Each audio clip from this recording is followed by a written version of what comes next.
मुराबाजा हमराज कर दी। अब आइए इसके बाद मैं बड़े ही अदब एहतराम के साथ मुकर्रिर बेमिसाल खतीब बाकमाल बुलबुले उड़ीसा बिहार और बंगाल जनाब हजरत मौलाना तजम्मुल हुसैन साहब कासमी दामत बरकातुहुमुल आलिया मोहतमीम मदरसा ज़ियाउल उलूम कुजंग को सिर्फ 5 मिनट के लिए माइक पर आवाज़ देता हूँ। हजरत वाला माइक पर तशरीफ लाएं और अपनी तासुराती बयान से हमें मुस्तफीज़ व मुस्तनीर फरमाएं। आ जाओ खत्म हो गए दिन इंतजार, खजा गया दिन आए बहार के। अस्सलामु अलैकुम व रहमतुल्लाहि व बरकातुहू। बिस्मिल्लाहिर रहमानिर रहीम। क़ाल नबी सल्लल्लाहु तआला अलैहि वसल्लम इन्नमा बुइस्तु मुअल्लिमन औ कमा क़ाल अलैहि सलातु व तस्लीम। अल्लाहुम्मा सल्लि अला मुहम्मदिन व बारिक वसल्लिम। सदर बावकार स्टेज पर काबिल कद्र और मेरे अकाबिरीन और असागिर उलमाए किराम और हम असर उलमाए किराम और मेरे काबिल एहतराम सामीन इकराम, मुख्तसर वक्त मैंने छोटी सी हदीस का सहारा लिया है। आप सल्लल्लाहु अलैहि वसल्लम ने किस मौके पर पढ़ा उसको बताते हुए और एक बात बताकर बस बात खत्म करूंगा। आप ये हदीस पाक बार बार सुने हैं, उलमा फजाइल अमाल में भी इसका तज़किरा शायद है कि एक मर्तबा मस्जिद नबवी में साहबा की कई जमात, कोई जिक्र अज़कार में, कोई तिलावत में, कोई तस्बीह और तकबीर और तहलील अलगरस हर तीन का काम और अल्लाह की याद, अल्लाह का जिक्र में मशगूल थे साहबा। एक जमात मसले मसाइल पर भी बहस मुबाहिसा कर रही थी कि ये मसला ये है। आप सल्लल्लाहु अलैहि वसल्लम तशरीफ फरमा हुए तो आपने सारी जमातों को नजर उठाकर देखा और यूं फरमाया कि सारी जमात खैर और भलाई और नेकी के काम पर है, लेकिन आप सीधा जाकर उन उलमाए किराम, मुफ्तियाने किराम जो मसले मसाइल पर बहस कर रहे थे, बातचीत चल रही थी, तालीम मसाइल हो रहा था, वहीं तशरीफ रखें।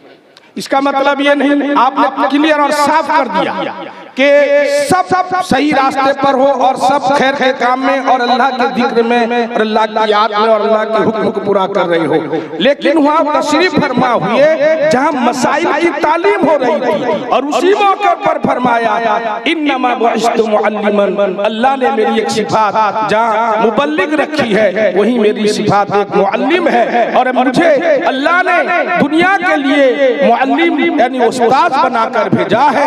वो जो तुम रोजगार कर रहे हो वो अपने अपने लिए है, लेकिन मसला मसाइल अपने लिए नहीं सबके लिए है, इसलिए आपने उस मजलिस को पसंद किया।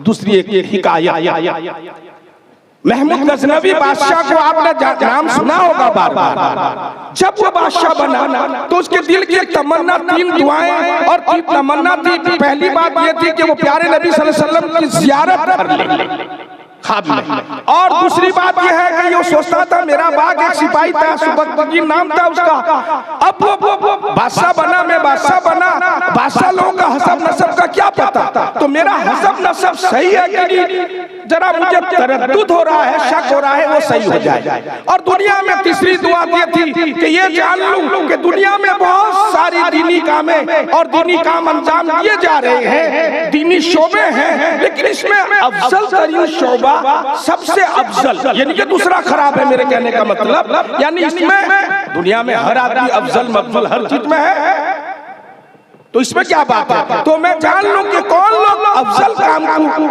अंजाम दे रहे हैं। खुदा की कुदरत, एक तालिब इल्म था, वो रात में हदीस की किताब पढ़ने के लिए एक बनिया या कहीं दुकान पर रोशनी लगी रहती थी, बत्तियां जलती होती थी तेल की, उससे उजाला रोशनी आ रही थी, वहीं बैठ के किताब मुताला कर रहा था। ठीक इसी वक्त बादशाह का गुजर हुआ, टहल रहे थे, उनकी निगाह पड़ गई। फरमाया बेटा मस्जिद में न पढ़कर यहाँ पढ़ते हो? फरमाया मस्जिद में इंतजाम नहीं है, यहाँ रोशनी है। उसने देखा सच्चा तालिब इल्म है, उसने कहा कि आज से मेरे खजाने से जो है तुम्हारी रोशनी का और पढ़ाई का सारा खर्च का मैं इंतजाम करूंगा।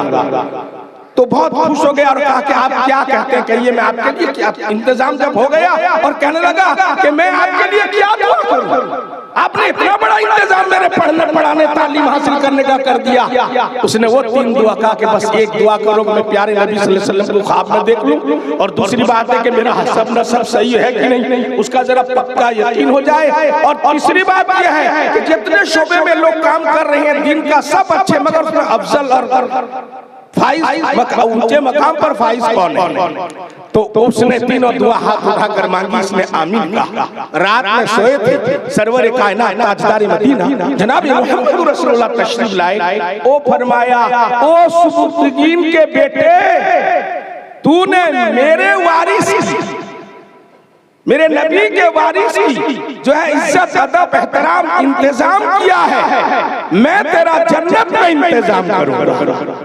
बस ये वाकया सुनना था, उसको यकीन हो गया। नंबर 1 ज़ियारत हो गई हुजूर पाक सल्लल्लाहु अलैहि वसल्लम की। दूसरी बात यह है कि उसका नसब हसब, और तीसरी बात यह है कि उसने पढ़ने वाले को आलिम दीन जो बनने वाला है उसको नबी का वारिस कहा, और उनकी मदद पर और उनको खुश करने पर जन्नत की बशारत सुनाई। मेरे भाइयों और दोस्तों, मैं ये तो बात इसलिए कहा, कुछ लोग इल्म की कमी की बुनियाद पर वो ये कह देते हैं कि फलाना शोबा ही शोबा है दिन का, बाकी नहीं। इनकार भी करते हैं और उसको 2 नंबर पर रखते हैं। मेरे भाइयों बुजुर्गों और दोस्तों, यकीनी तौर पर आप उलमा से बयान सुनते हैं। बैरक ये मदरसा जामिया इशाअतुल उलूम हल्दरपुर का ये सालाना जलसा है।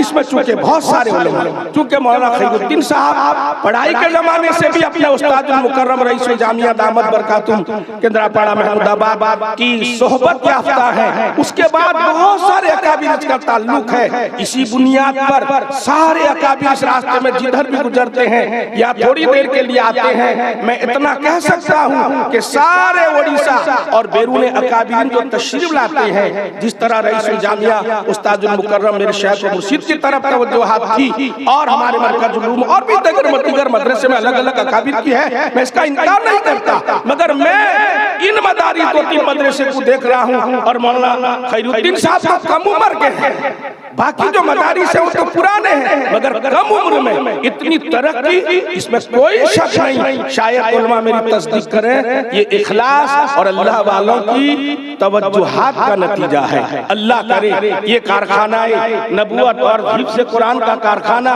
साथ में बनात का मदरसा और स्कूल, ये सारी जो है दीन के लिए हो रही है। अल्लाह इखलास के साथ इसको कबूल फरमाए। जो हजरात इसमें हर तरह का मदद करते हैं, अल्लाह उनकी भी मदद फरमाए। आमीन या रब्बल आलमीन। व आखिर दावाना अनिल हम्दुलिल्लाह।